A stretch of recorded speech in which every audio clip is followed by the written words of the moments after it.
JFK conspiracy theory is debunked in Mexico 57 years after Kennedy assassination. Most conspiracy theories surrounding President John F. Kennedy's assassination have been disproven. Kennedy was not killed by a gas-powered device triggered by aliens or by actor Woody Harrelson's dad.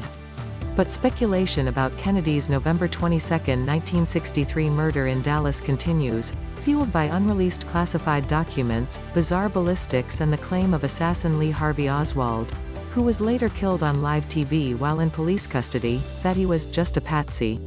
Several JFK assassination experts, like the former New York Times investigative reporter Philip Shenin, see Mexico as the best place to find answers regarding a possible conspiracy and who was behind it.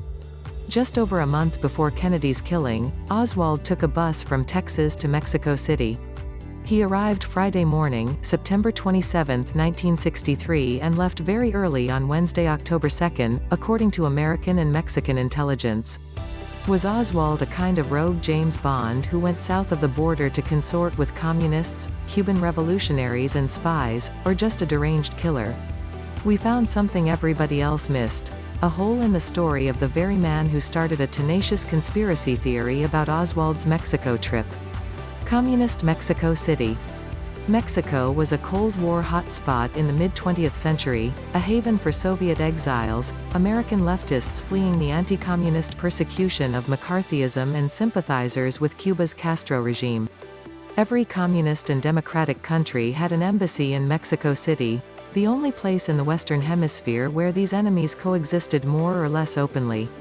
According to witnesses from the Cuban and Soviet diplomatic missions, Oswald visited their embassies repeatedly on Friday and Saturday. He was desperately seeking visas to those countries, which Americans were then prohibited from visiting. Told such documents would take months to process, Oswald got in a heated argument with the Cuban consul, Emilio Azcue. Oswald also forced a KGB volleyball match on Saturday morning to be cancelled when he brandished a weapon at the Soviet consulate, before bursting into tears and leaving. Those events are well documented by the CIA, which in the 1960s had ramped up its Mexico operations to monitor communist activity, even hiring 200 Mexican agents to help.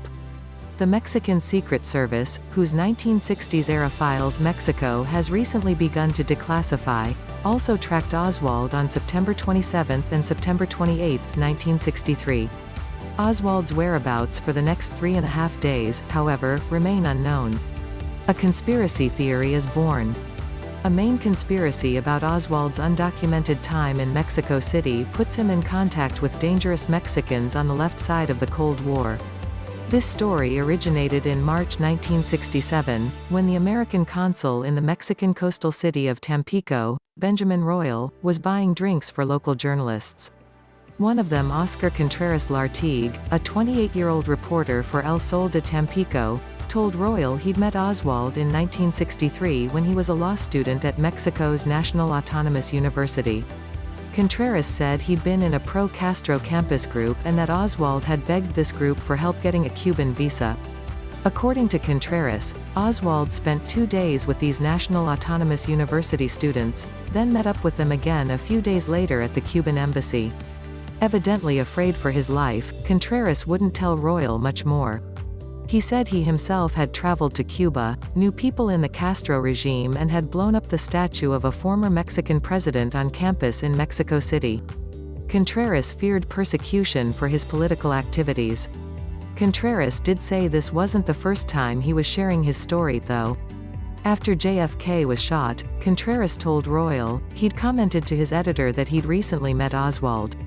The Contreras question. Contreras' account hinted at suspicious, previously unknown connections between Oswald and Communist Cuba made shortly before JFK's assassination. His story was, according to a memo later sent from CIA headquarters, the first solid investigative lead we have on Oswald's activities in Mexico. U.S. government officials needed to find out if Contreras was a trustworthy source. 3 months after Royal's happy hour, a CIA official from Mexico City went to Tampico to question Contreras.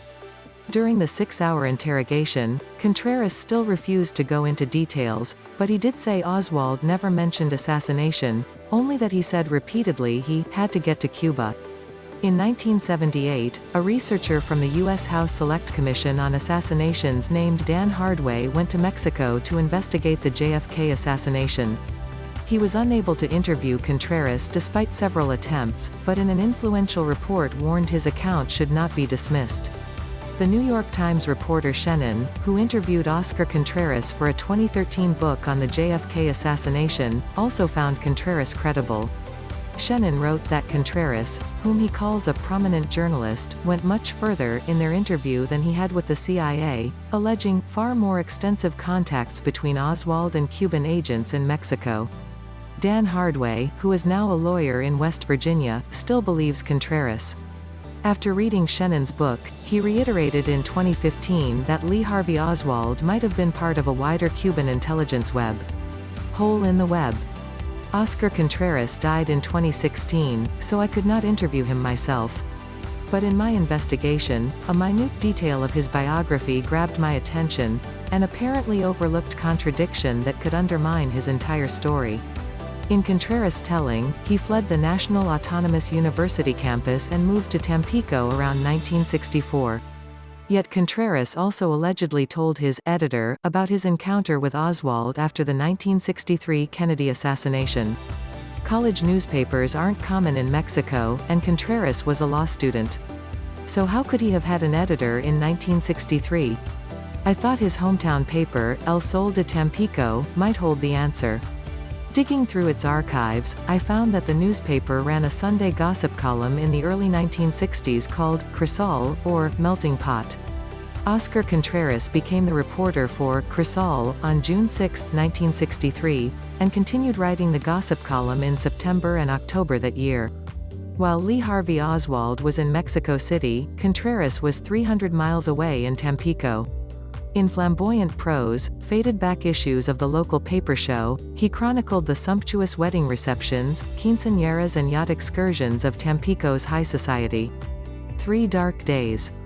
We believe the Sol de Tampico archives discredit Contreras' account.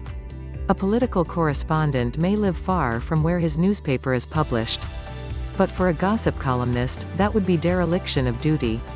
This revelation plunges Oswald's fall 1963 trip to Mexico back into the dark. There are other conspiracy theories, including that Oswald had a Mexican mistress who took him to a party of communists and spies. But it's more likely Mexico holds no hidden clues to JFK's assassination. Conspiracy theories offer assurances of depth and closure, a promise that the biggest enigma of the 20th century is solvable. But from what we know about what Oswald did and didn't do in Mexico City, he was a volatile, disorganized loner who couldn't even handle travel logistics. JFK's assassination is a cold case. And in Mexico, only exhausted leads remain.